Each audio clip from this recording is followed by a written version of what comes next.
উট তপ্ত বালুর 50 ডিগ্রি সেলসিয়াস তাপমাত্রার উত্তাপেও সে চলতে পারে, আবার প্রচন্ড ঠান্ডা এর মাঝে সে অনায়াসে 40-50 মাইল সে হেঁটে চলে যায়, কোনো ক্লান্তি নাই।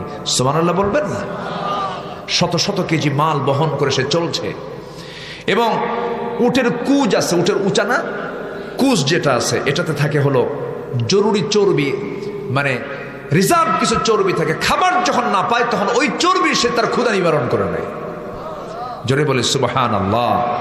উট একবারে একসাথে 30 গ্যালন পানি সে পান করতে পারে।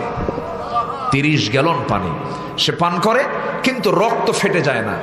বেশি পানি পান করলে তো রক্ত ফেটে যাওয়ার কথা, রক্ত ফেটে যায় না কেন? এর কারণ হচ্ছে আল্লাহ উটকে দিয়েছেন এমন ডিম্বাকৃতির স্পেশাল এক রক্তকোষ, যা প্রসারিত সংকুচিত হয়ে অতিরিক্ত পানির চাপ সে সামলে নেয়। এ কারণে সে অনায়াসে দীর্ঘদিন পানি ছাড়াও সে বেঁচে থাকে। জোরে বলেন সুবহানাল্লাহ। এবং তার মুখে আল্লাহ পাক এমন জাতীয় মুখটা বানিয়েছেন, বিস্ময়কর এই মুখ, ক্যাকটাসের মতো কাঁটাযুক্ত